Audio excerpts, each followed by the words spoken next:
Salut à tous, ici Architect depuis mon studio Tower Audio à Nice, bienvenue à vous.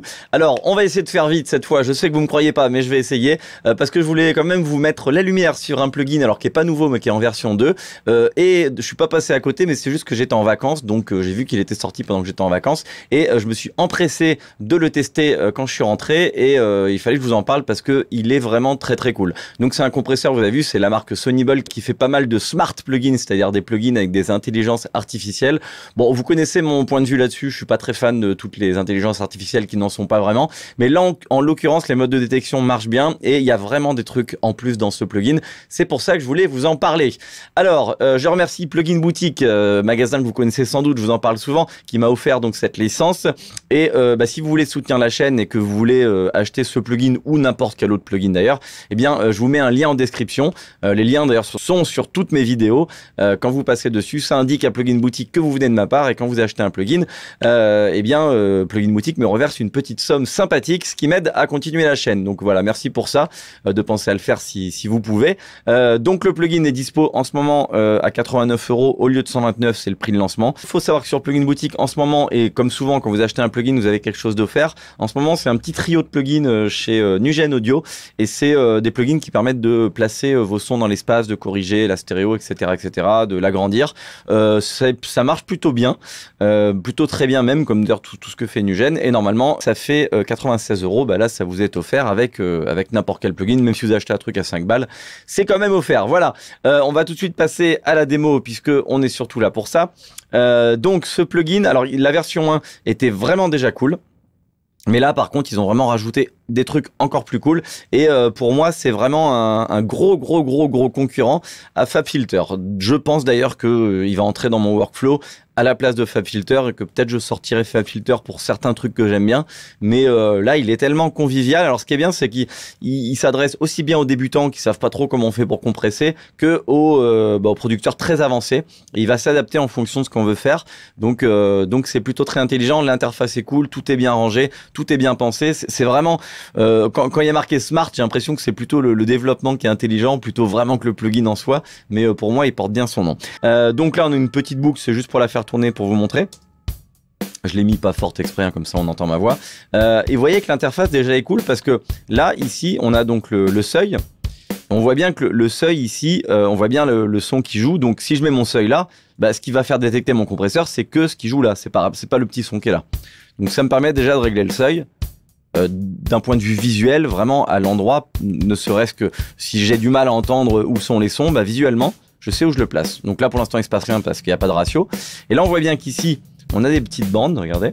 Alors, je vais un peu le mettre, un peu le rapetissir. Ici, on voit qu'il y a des petits traits. Et on voit que si je me mets un ratio comme ça de 2:1, bon, on voit bien en fait que les traits sont compressés. Donc, ça montre bien ce que ça fait. Et on voit bien le signal ici, qui est en gris clair. Ici derrière, et là en gris foncé derrière, c'était le signal d'avant, et en gris clair, c'est le signal de maintenant. Bon, ça c'est un peu le même principe sur FabFilter, on voit ici la compression, rien de nouveau. Mais en tout cas, c'est plutôt bien fait parce que le fait qu'il y ait des seuils comme ça et qu'on comprenne ici ce que ça fait, c'est plutôt bien. D'ailleurs ici, si je fais, alors on verra plus tard, mais là ici, je peux faire de l'upward, et on voit ici que ça va compresser le signal qui est ici, entre là et le seuil. Et on voit bien la courbe d'ailleurs qui s'adapte et qui monte. Donc ça c'est bien. On a aussi ici des trucs très sympas, c'est l'attaque. Je vais pouvoir ici donc mettre une attaque et je vois ici en vert, vous voyez ici, en vert je vois comment joue mon paramètre attaque sur le son. Visuellement, et un truc qui est cool aussi, c'est que je peux faire ça. Voilà, je peux mettre des courbes d'attaque et je vois que ça va faire des choses différentes. Pareil ici, donc le release, je peux le mettre en auto. Si je le mets pas en auto, alors je vois ici pareil, hein, en vert ici légèrement ce que ça fait sur le release de la courbe de mon son. Et j'ai le même paramètre. Voilà, forcément si j'augmente le release, on le voit beaucoup mieux. Le shape, on le voit pas pendant qu'on le triture. Il faut le voir après quand je me mets ici. Donc il faut que je le bouge. Puis éventuellement que j'aille revoir ce que ça fait. Bon, ça c'est une indication de façon visuelle, c'est pas mal, hein, il faut quand même travailler avec les oreilles, mais c'est toujours bien quand même visuellement, moi j'aime bien les deux en tout cas.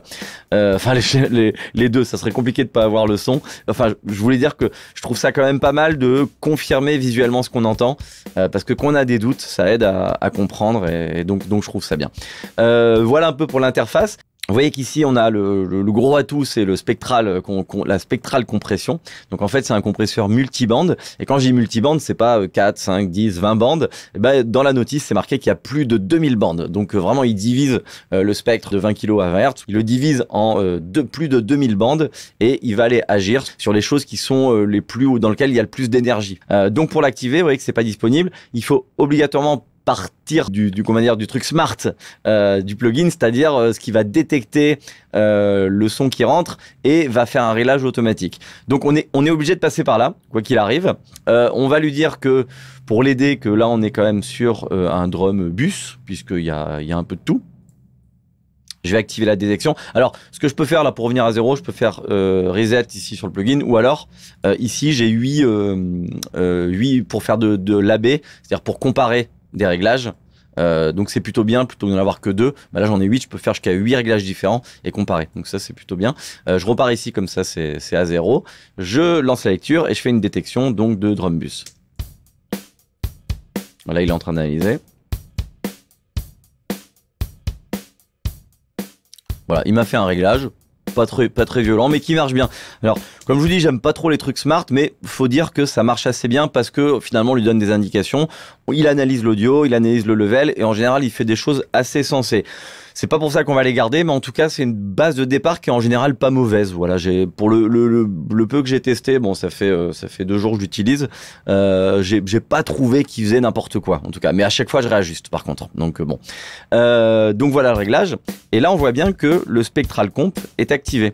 Donc là, ici, en gros, on le voit bien, on a les 20 Hz, donc la partie basse, et là on a les 20 kHz en haut. Donc il va analyser tout le spectre, et on voit que j'ai de l'énergie ici, forcément, parce qu'il y a un peu plus de vert, d'énergie ici dans les médiums, et aussi ici dans les aigus. Donc en fonction de ça, il va les compresser plus ou moins. Donc là c'est à 150. Et là il n'y a pas de spectral compression, c'est-à-dire qu'il va compresser de manière basique, comme un compresseur monobande finalement. En fait là finalement, je pense qu'on enlève des bandes, qu'on en rajoute. Peut-être qu'aussi on force un peu plus la détection, je sais pas trop. En tout cas dans la notice c'est pas précisé, mais en tout cas ça y est, c'est plutôt très cool. On a, bon la couleur, on va voir tout ça dans les exemples, mais c'était pour vous montrer déjà le principe. Je pense qu'on a vu le truc de base. Maintenant, je vous montre ça dans des exemples un peu plus sérieux, puisque c'est bien d'écouter ça dans le contexte, on va dire. Bon, alors j'ai fait un petit truc rapide. Bon, c'est pas mixé ni rien, évidemment, mais c'était histoire d'avoir un gros drum bus, une voix et un bus de synthé. Ok. Donc je me mets là, je vous fais écouter ce que ça donne. Ce que j'ai fait, c'est que j'ai mis des automations. Donc sur live, quand j'appuie sur une touche du clavier, ça va désactiver tous mes smart comp. Comme ça, on va pouvoir faire de l'écoute AB avec et sans smart comp. Et je vous laisse écouter. Donc vous voyez que ici, quand j'appuie sur une touche, il y a tout qui se désactive. Je vous expliquerai pourquoi après j'ai fait un rack. Mais donc ici, pour voir si c'est avec et sans, il suffit de regarder le petit point jaune pour ceux qui connaissent pas live. C'est parti.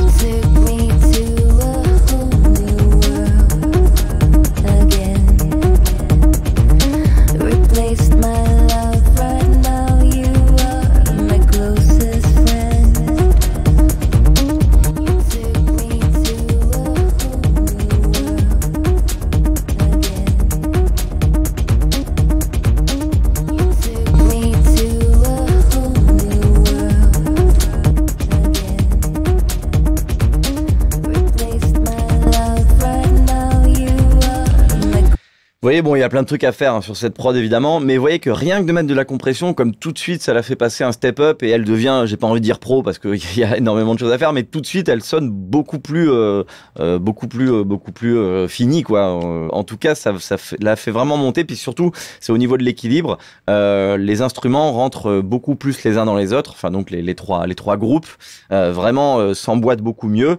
Le level de tous les groupes, du coup, s'ajuste. Et pourtant, j'ai pas utilisé exprès en fait de gain, j'ai mis tout en auto-gain exprès pour laisser le compresseur faire, et vous voyez que ça marche beaucoup mieux. Tout de suite ça passe plat, là si on écoute la voix, vous voyez là elle passe en retrait, elle est très loin.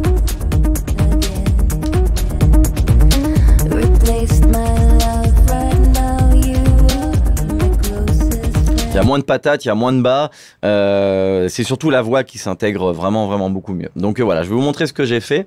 Alors ici, donc là on a juste du drum. Donc j'ai mis un premier smart comp ici. Alors je vais baisser un peu. Hop.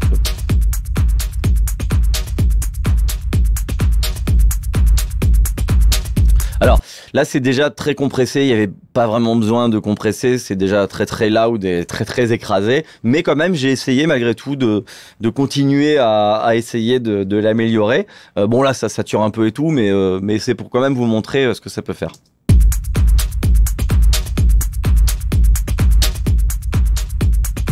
Bon, il y a déjà de la saturation hein, dedans.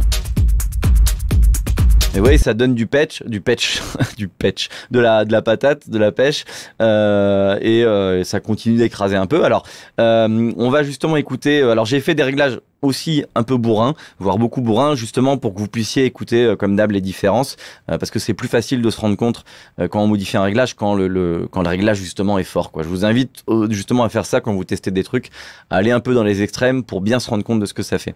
Donc là, vous voyez d'ailleurs que j'ai fait une courbe assez bizarre, mais je vous parle de ça après. Déjà, on va faire le spectral.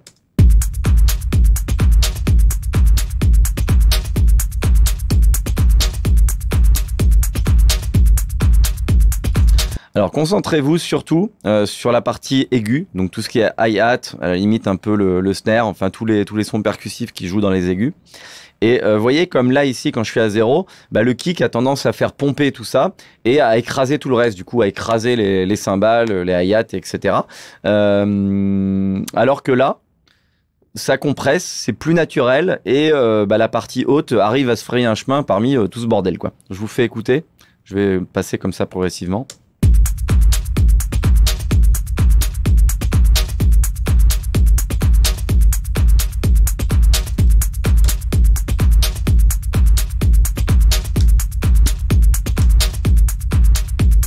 Voilà, vraiment là les hi-hats se barrent. Hein.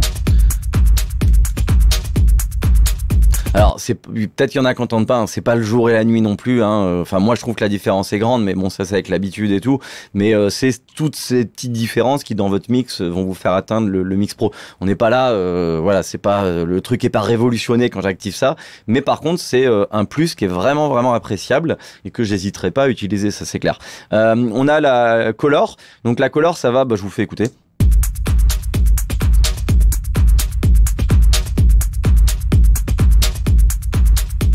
Vous voyez, on voit, parce que visuellement c'est super intéressant, on voit la spectrale compression, en fait, le multiband en fait qui va jouer. Donc ça joue en fait, c'est que là ici, je suis en train, je vous fais écouter. Là je compresse moins finalement les aigus. On voit d'ailleurs qu'ils apparaissent pas ici. Et là je les compresse plus et je compresse moins les basses. Alors je sais pas s'il y a quand même un EQ à l'intérieur ou c'est juste de la compression ou de la détection, je sais pas trop, c'est pas précisé sur la notice. Mais en tout cas, ce que ça fait, c'est que là, bah, ça compresse plus le grave en gros et ça laisse plus de place à la partie aiguë. Et là, c'est un peu l'inverse.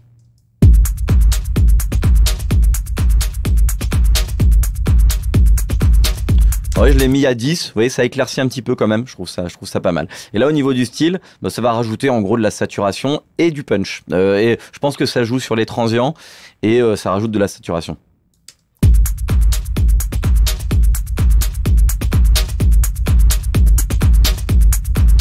Voilà, c'est très saturé. Et vous voyez qu'on voit évoluer là ici la manière dont c'est compressé. Hein. Et on voit aussi le spectral qui bouge, donc ça joue un petit peu sur tout ça, quoi.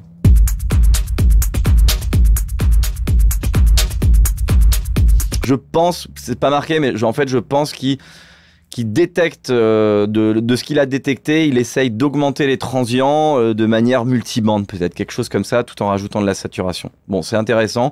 À la limite, on s'en fout. Hein, le tout, c'est d'écouter ce que ça fait, et puis voilà. Mais moi, j'aime bien avec un peu, ça rajoute un petit peu de punch.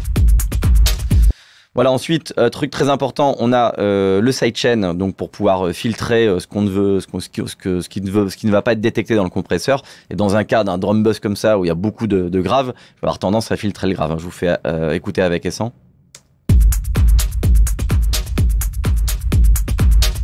Ah, c'est beaucoup mieux avec. Je peux même monter un peu plus haut. Peut-être un peu trop là. 75, c'était bien. Voilà, là ici avec le sidechain, je peux écouter.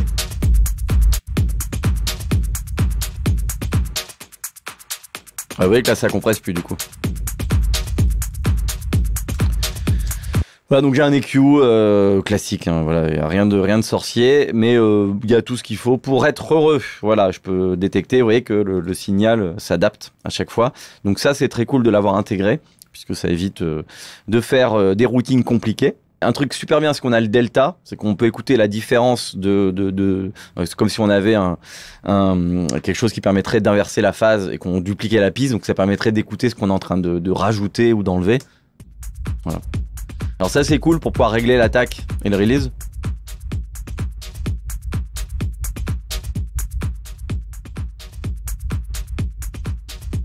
Pour bien se rendre compte de comment on joue justement sur les attaques.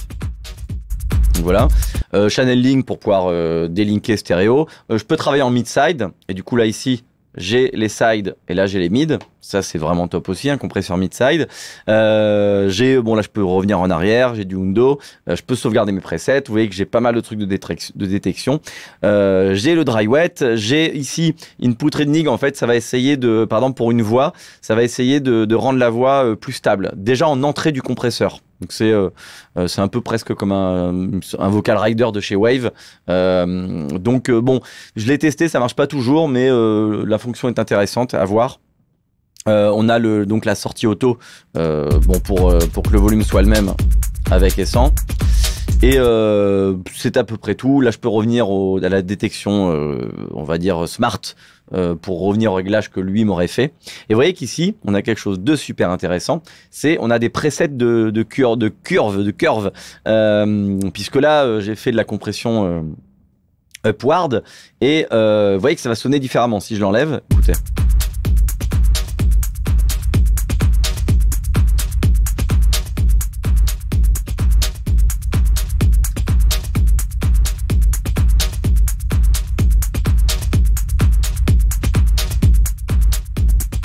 Donc avec ça on peut s'amuser, si on y comprend quelque chose, là c'est un peu avancé tout ça, mais par contre on a quand même des courbes qui sont déjà des presets de courbes, ça j'ai jamais vu ça dans aucun compresseur a priori. Donc là on a la curve standard, je vous fais écouter les différences.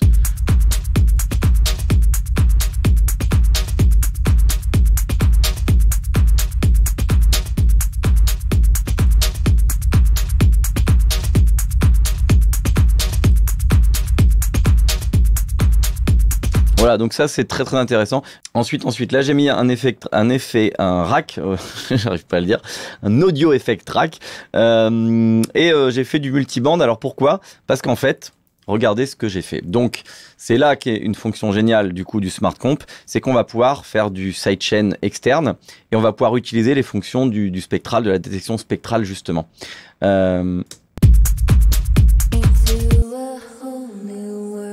Donc là, ce que j'ai fait, c'est que le sidechain, j'ai mis la voix qui passe dans cette piste-là et qui va aller compresser mon bus entier, puisque j'ai envie que la voix s'intègre complètement au mix. Et donc, je le fais comme ça, c'est-à-dire que je dis que quand la voix joue, ça va baisser le volume de cette piste de drum.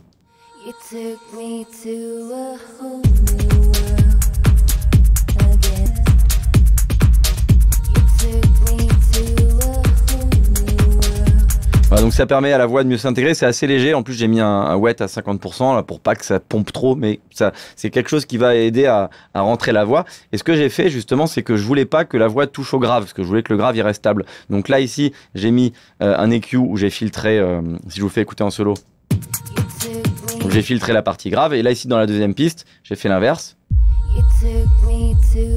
J'ai mis ici juste la même curve à inverser pour garder que le grave, et là il n'y a pas de compresseur, ce qui fait que le compresseur n'agit que sur cette partie-là de mon drum bus, parce que je voulais pas toucher au grave. Voilà. Donc ça c'est l'avantage de live et des racks. On peut le faire dans Studio One aussi, mais bon c'est quand même vachement plus simple dans live. Donc voilà pour ça. Et alors on va aller un peu plus, parce que là je l'ai fait très légèrement, mais ce que j'ai fait ici, c'est que j'ai fait la même chose sur la ligne de base de synthé, on va dire. Et là, j'ai dit que la voix allait faire ducker mon synthé.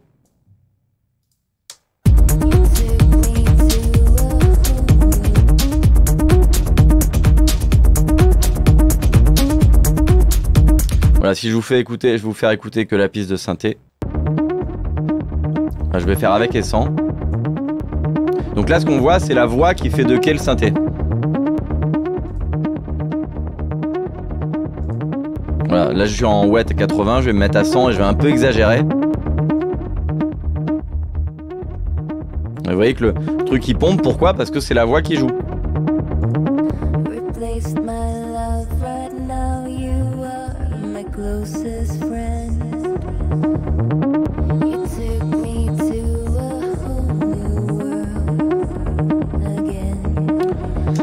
Voilà, et alors ce qui est intéressant, justement, je l'ai montré ici là avec un exemple, c'est que la voix, c'est que c'est vraiment en fait la détection, c'est-à-dire que si la voix, elle joue pas dans les graves par exemple, et bah du coup, il y aura pas de détection dans les graves et ça va pas aller faire pomper les graves, ça va pas aller ducker les graves de ma piste de synthé. Je sais pas si vous suivez. Ce que je peux faire, c'est justement, j'ai exagéré ici avec un EQ. Alors j'ai mis le mode ici d'écoute pour entendre que la bande en fait que je sélectionne. Et on va voir ici le spectral blur. Donc je vous rappelle, c'est la voix qui passe dans le compresseur qui est sur ma piste de synthé. Et on va voir le spectral blur en fait qui monte comme ça et qui descend. Parce que il va aller faire compresser la partie justement où joue, donc c'est où joue la voix. Donc ça va être top pour faire pour résoudre des conflits de fréquences tout simplement quoi, et de manière très ciblée. Voilà, donc là il y a la voix qui joue entièrement et là je vais ici sweeper et on va voir justement que ça joue sur la détection ici du compresseur qui, je vous le rappelle, est sur la piste du synthé. Donc là il n'y a plus de compression puisque j'ai fait taire la voix. Et là, la compression, elle se fait que dans les aigus. Et si je descends, on voit bien le spectral blur en fait qui descend aussi, le bleu. La partie du bas, hein, je parle. Et on voit que la compression est pas du tout la même. Hein. Là, c'est limite les sibilances qui vont aller compresser. Tandis que là, c'est le coffre, on va dire, de la voix, quoi, la partie grave. Donc voilà, ça c'était juste pour vous expliquer comment il fonctionnait et pourquoi l'intérêt de ça, c'est que c'est vraiment le signal qui va rentrer, qui va aller compresser le synthé. Alors je vous fais écouter avec.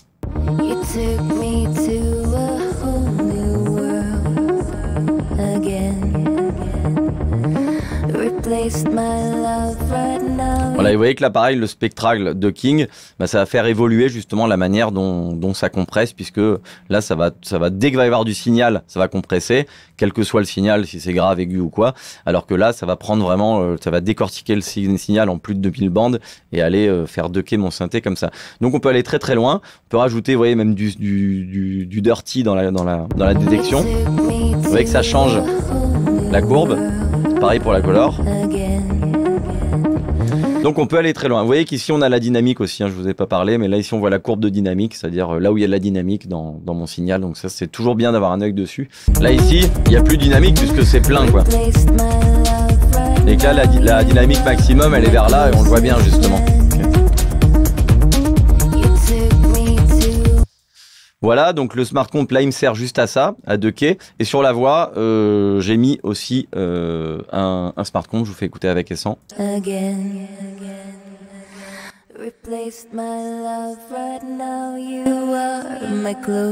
Alors, c'est vrai que le mode auto, il a tendance quand même à booster un peu le niveau, hein, et un peu plus qu'il devrait, je trouve. C'est peut-être un petit peu dommage parce que ça serait bien que ce soit vraiment pareil. Donc bon, c'est toujours un peu difficile aussi de faire un même niveau, mais je trouve quand même que là, on sent bien qu'il augmente. C'est vrai qu'on constate quand même que c'est quand même beaucoup plus fort si je fais avec et sans.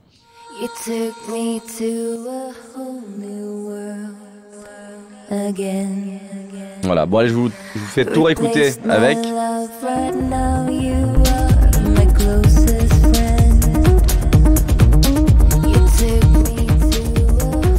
Donc sans compresseur du tout sur toutes les pistes.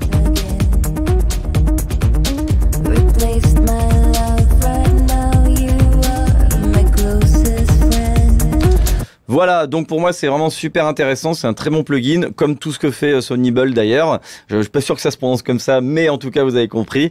Donc voilà, je voulais vous le mettre en avant, je voulais faire assez court, mais je me rends compte qu'il y a tellement de trucs à dire que, comme d'habitude, je n'y arrive pas. Mais vous savez, ici on est là pour parler de choses avancées, et j'arrive pas à parler de choses avancées en 5 minutes. En tout cas, merci de m'avoir suivi. N'hésitez pas à passer par le lien Plugin Boutique si vous voulez l'acheter pour aider la chaîne, et puis passez de bonnes vacances si vous êtes en vacances. Et quant à nous, on se retrouve bien tout simplement tous les mercredis à 19h pour un live. Merci à tous, ciao.